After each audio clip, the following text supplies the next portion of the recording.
dumb 23 or naive 23-year-old at the time, had this grandeur of playing professional sports, and had the opportunity to try to play and overseas, and I tried out in the CBA, and I got fired 6 times in 2 days. True story. My wife now was visiting me at the time, and I get a call at 7 in the morning. Mike, you're fired. I can't believe your girlfriend's here. You're fired. So it's a hard conversation when you start with your future wife. Called me back about 2 hours later. He says, I can't believe you did it again. You're fired again. Then he comes back, and I had a bad ankle injury, and he asked me to go back the next day to try to play with the 30-year-olds at the YMCA to think I could play. Now this is supposedly semi-professional basketball, but a very humbling experience. And I also tried to play overseas. I got fired, you're fired. And it was the first time in my life where I had major adversity. And I ended up having knee surgery and stopping playing basketball.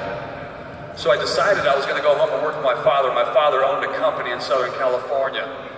If you ever bought any sort of chicken, it was Foster Farms or Purdue was his big clients early, but they were the pads that are underneath the meat that soak up the juice. That's what I was going to do. So I was going back to Southern California. I was going to go back and I was going to dominate the business world. I was going to go to a family-owned company and go back to Southern California and hopefully eventually marry my wife. And I get home down in the dumps because I've gotten fired so many times.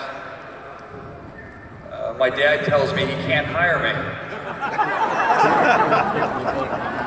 He had a bad year financially. He had let off 6 salespeople and he didn't think it was right to hire me at the time. So that's extremely humbling.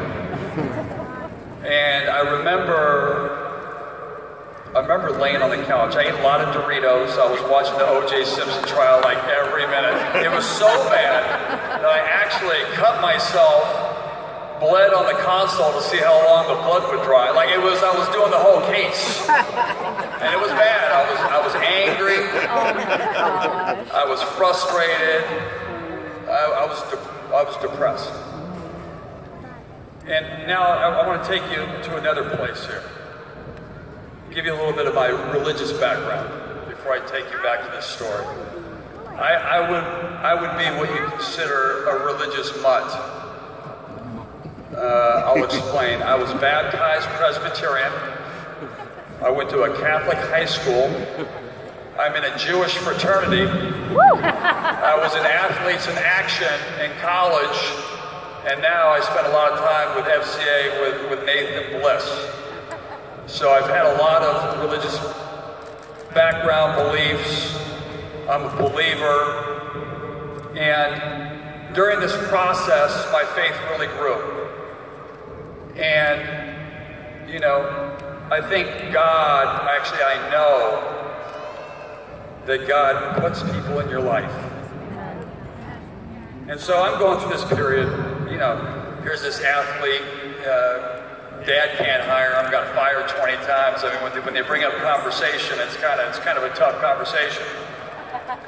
But I get a call from one of my coaches, a guy named Marv Mernovich, and he says, you know, Hop, listen, I know you're back in town. Why don't you come down? He's a strength and conditioning trainer. At the time, he has a lot of kids in Orange County where I grew up. So I go down and he gives me this talk about Hop. You know what? I've always thought you would be a good coach, and you got a lot of passion for kids. So why don't you work out with some of these kids? You can throw some of your advice their way. You can be a mentor to them. I think it would be great. So I started giving 6th grade kids basketball lessons, like piano lessons. I would go to their homes, in a affluent area. I go to their homes. It was a per-hour basis. And I remember the power that I felt when I helped somebody do something they thought they couldn't do. You know, there was a power. I had this kid named Dan Janzik, and his father was a rocket scientist. No, he's a rocket scientist. He was a rocket scientist. And his son Danny was a really big kid, but very awkward at this stage of his life. He wasn't really a confident kid, struggled socially, and so I was one of his coaches. It was a you know, teaching him a basic thing. Like, he was so tall, he would get the rebound, but he couldn't make a layup. So I would have him literally sit under the basket like this, and he would sit on the box and lift up, and we would do dribbling drills, and I would give him confidence, and we would do it over and over and over, basic things. And now the kid's playing, and now he's taller than everybody. He's getting the ball, and he's making layups. Now he's getting 25 points a game in his youth league, and his dad says, "Mike, I don't know what you did. I'm so mad. He doesn't want to study anymore. All he wants to do is play basketball." But there was this power and the ability to make a difference in somebody's life. And when I look at Marv calling me, it was a moment of grace for me. It was a spiritual moment. I feel whenever I'm on the court working out with somebody, it's a special time. I was with a pastor once at a Big Brothers Big Sisters organization, and he said, "Mike, kids spell love T-I-M-E." And I'll always remember that, because the time that you're spent with somebody in a positive manner, it was just so powerful.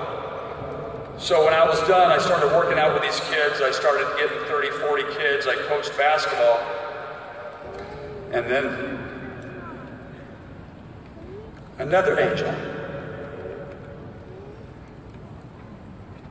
I thought I was going to come back to Syracuse, and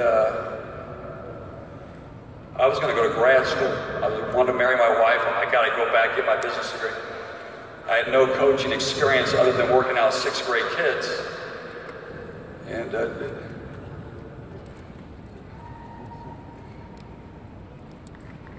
Jim Boeheim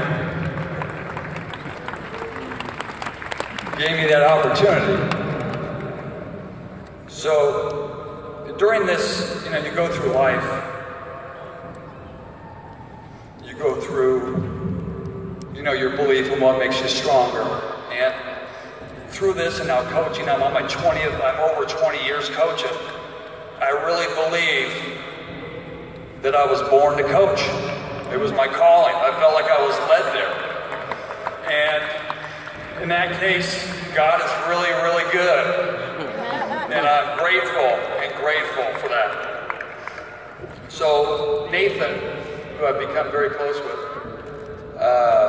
he's been a really good friend, someone I trust and talk to a lot. He came and he asked me, he says, "Mike, we have this event, you know, I'd like for you to come and speak." And I said, "Well, how can I help?" And he said, "I'd like you to be a guest speaker at our event. There's going to be a lot of different campus ministries and different churches, and we're trying to get them all working together." And I thought, geez, that's pretty cool. It's a little bit like what you do when you try to build a team. You know, you get a lot of kids from a lot of different backgrounds. You got to get them to accept the roles, and you got to get them to play for a greater good and a greater thing than themselves, bigger than themselves. Amen. And all move it in the right direction, in one direction. That's right. And so, you know, listening to some of the students that have come up here tonight and seeing the different leaders here in the community, we have a lot of people in here that can move the needle.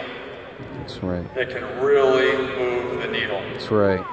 And imagine if you got everybody in this room sacrifice for a greater goal and work together in one direction for the most important team with the greatest coach in the world, Team Jesus Christ.